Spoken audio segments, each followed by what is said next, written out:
July, everyone, and welcome to the 2025 Basin City Freedom Rodeo pre-show. I'm your host, Clay Noel, and I'm so excited to take you behind the scenes of some of the toughest and brightest contestants going in the PRCA and WPRA right now.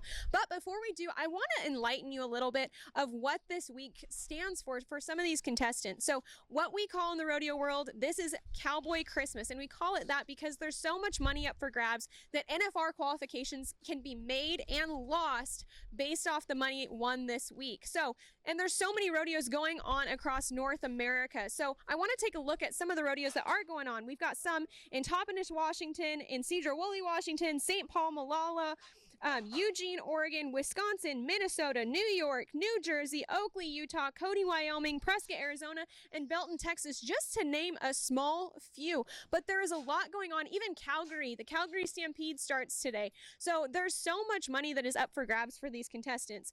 And last night here at the Basin City Freedom Rodeo, we kicked off the first night. So I also want to take you guys and kind of show you who's leading the pack going into tonight. So last night we didn't have any bareback riders out, but starting off in the steer wrestling, we had the Hermiston Cowboy, Dalton Massey with a time of 3.7 seconds. Then in the team roping, we had Jake Clay and Tanner Braden with a time of 4.5 seconds. In the saddle bronc riding, we saw Darcy Raydell with 86 points on Corey and Lang's Felicity Shagwell. Then in the breakaway roping, we saw Cheyenne McCartney with a time of 2.5 seconds. In the barrel racing, yesterday in slack, we saw Brianna Hopalux with a time of 16.9 seconds.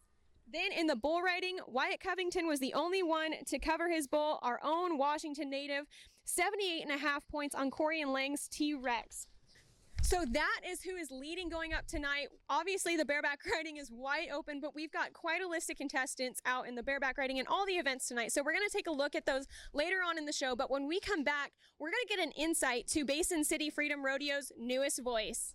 Hey guys, I'm KJ and this is Becca, and we're with Cattle Drive Drink Company, and we're going to be down at the Basin City Rodeo the 3rd, 4th, and 5th, and we're so excited to keep you guys caffeinated. We've got Red Bull, coffee, lemonade, Italian sodas, and we can't wait to see you guys. Basin City Hollow Horse Hat Company is back again, 2025. We are here. We're getting set up. Come check out our selection of straw hats, felt hats. We're going to be here all 3 days of the rodeo having a blast. Come see us. Yesterday, I was able to sit down with the newest media member of the Basin City Freedom Rodeo, Garrison Allen. Let's take a listen about his backstory and how he got into announcing. This year at the Basin City Freedom Rodeo, we have welcomed a new voice to the arena. Here with me, I have the illustrious Garrison Allen. Garrison, thank you so much for joining us here in Basin. Thank you for having me. This is awesome to be here, yeah. Yeah, we're so excited to have you and all the youthful glow that you bring to the arena. Yeah, okay. Just because I look like I'm 15. I get it. Hey, I'm in the same boat, so I'm not judging. It's good. It's going to work out when I'm 50. Really well. Oh, yeah. Really well. Yeah. What are you most excited for here in Basin City this year? Oh man, you know, when they came to me and asked if I would come this year, I've heard a lot about this rodeo, you know, and everybody across the country has heard about this rodeo, how much money's added, all the contestants you guys are getting here. And so I think that was my first draw to it. Was like, man, this is an awesome rodeo with the contestants. Corey and Lang and Bridwell's bringing stock here is going to be awesome as well. But to hang out with the people of Basin City, I've done a little touring around here the last couple days, so I would say that's what I'm most looking forward to. And this is a rodeo that, like you said, just brings so many different people, but you, over the next couple days, are just going to be talking about the contestants. So while I've got you here, I want you to tell everyone in the audience a little bit about yourself. So let's start off with, like, what kind of piqued your interest to get into announcing specifically? Announcing, yeah. My dad put on a lot of rodeos when I was growing up. He was heavily involved in the behind the scenes part of it. You know, a lot of people, their parents rodeoed or whatever, contestant side, but we were behind the scenes, and I always thought the announcer was the coolest guy ever. And so I was like, man, I really want to be him. So I bugged my dad for like 3 or 4 years. Like, I want to announce. And he kind of blew me off at first. And then finally, when I was 18 years old, he goes, all right. And called up one of his friends. And so I went with him and started announcing. I don't know. It was just something I wanted to do, and now it's turned into a career for me. So yeah, it's awesome. What were those first few years like doing it? A lot of trial and error, and it's still trial and error, but you know, you're doing high school rodeos, you're doing little britches rodeos, junior high, stuff like that. You're doing anything you can get your hands on a microphone with. And that was the first few years, and I didn't really know if it was going to go anywhere, you know, because you're not really making a lot of money. You're just kind of doing it. You have a real job that you have to go to, but you're doing it on the side. So it was, I don't want to say it was tough because it wasn't at that time, but it was fun. I mean, I enjoyed it. There wasn't as much responsibility at that point, but yeah, it was awesome to learn and start out that lower level to work your way up. And it's weird in announcing, and I've talked to a lot of guys about this, it's almost backwards. So when you start out, it's the hardest because you don't know anything about the contestants, you don't know anything about stock, anything like that. And as you work your way up, it gets easier and easier to find that information. Like they say the NFR is one of the easiest rodeos to announce because you have stories up the yin-yang, you know? So yeah, no, it was fun in the starting years. Mm-hmm. And then Garrison has been mentored by some of the most renowned announcers in rodeo ever. I mean, Bob Tallman, Randy Corley. What was something that they really taught you that you've carried now into your career? Oh, man. You want to talk about two guys, and they don't mind if I say this, solely opposite end of the spectrums when it comes to announcing. You know, Bob's kind of wild, says whatever's on his mind, and Randy is more, I mean, he's a lot smoother, and he's just kind of right there. He always says the right thing at the right time. I learned a lot from them just watching them more than anything.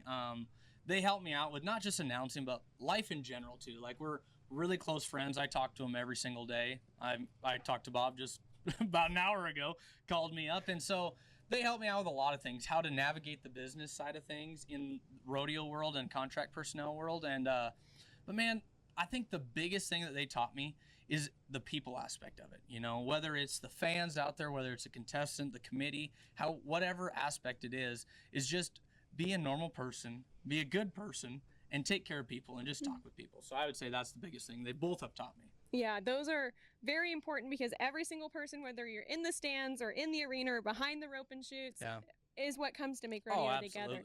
But at 27 years old, you're still kind of in the infancy of your career. Yeah, absolutely. Have you had a I've made it moment yet?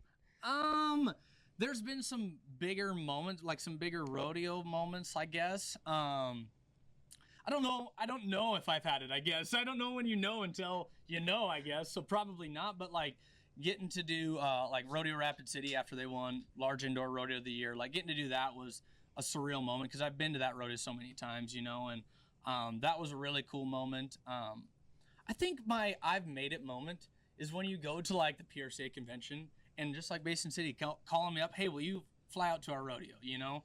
And so I would say as I do it as a full-time career now, that's my I've made it moment. Now when I get the NFR, if I get the NFR one day, that'll be a whole different story. We'll talk it then. But that and then like getting on call for my first circuit finals. You know, that one was like, holy crap, like this is really cool. And I was 25 at that time getting to do a circuit finals. And so that was really neat for me because there's a lot of guys out there that, you know, don't do a circuit finals and they've been doing it for years. So that was cool. And you've actually kind of mentioned it a little bit, but you're from the Montana, North Dakota, South Dakota area.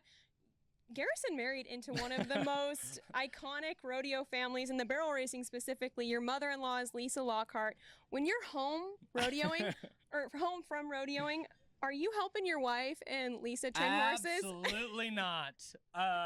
No, I actually have. So yes and no. Like we always ranch on those horses. Most of them, like her really, really good ones, no. Like Louie doesn't get a saddle on anymore. Louie hasn't had a saddle on in 6 years. Rosa doesn't get a saddle on, ranching and stuff. But Cutter, who she's won the Pendleton Roundup on twice, that black horse of Lisa's, I told her I deserve the credit. And because a week before she went to Pendleton, I ranched on Cutter and got him settled down. So you're welcome, Lisa, for that.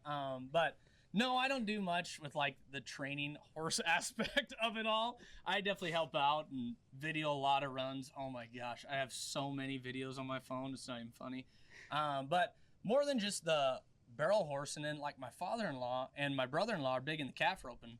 And so they do a lot of training calf horses, breakaway horses, and stuff like that too. So I learn every day because I didn't grow up with the performance horse aspect side of things. So I learn every day from them, and I help out when I can, but not really.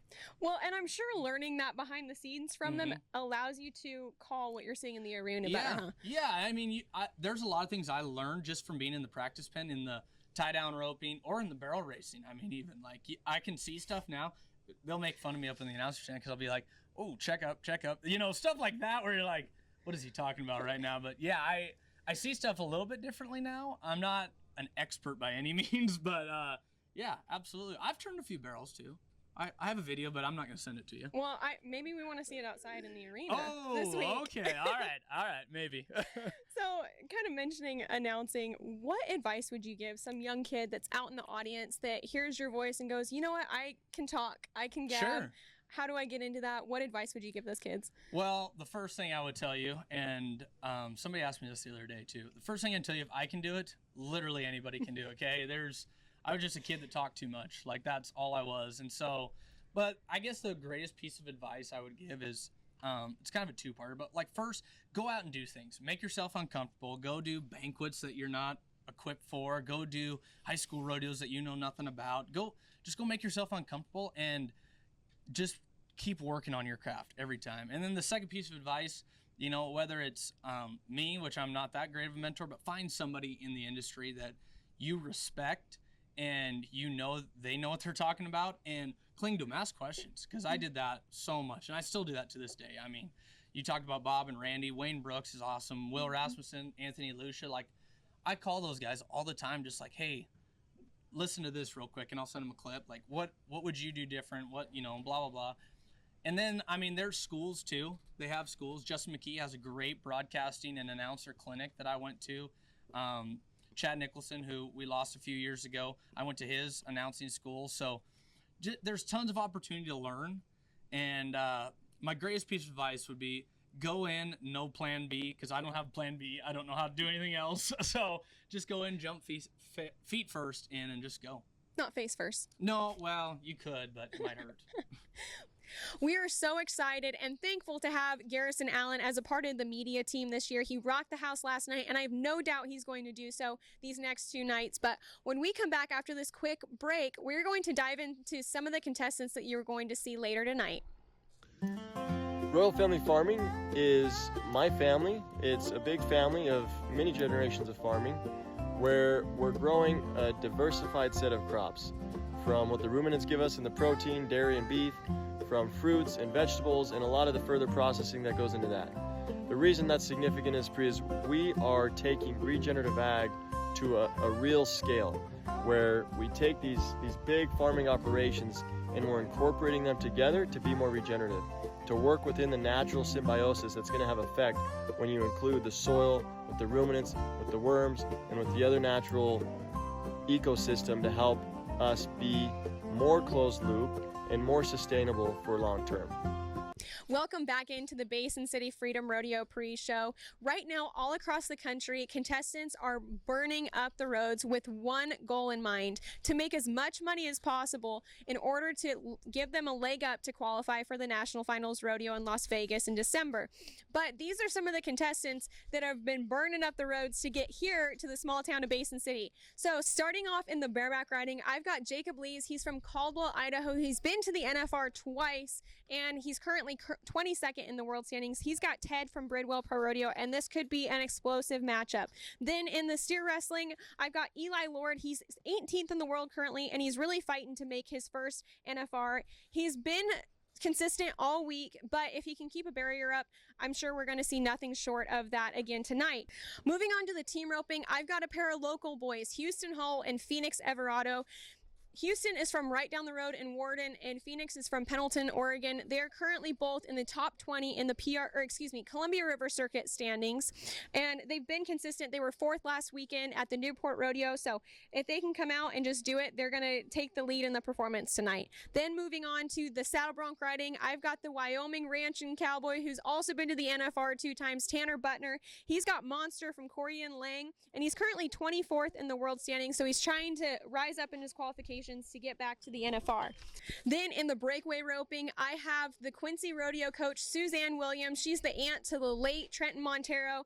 She is first in the California circuit right now, and she's 14th in the world standings. She's really seen a lot of success the last couple weeks in Reno and over Cowboy Christmas, so I think she's on a high right now that'll just continue here in Basin City. Then in the tie-down roping, I've got Bo Pickett.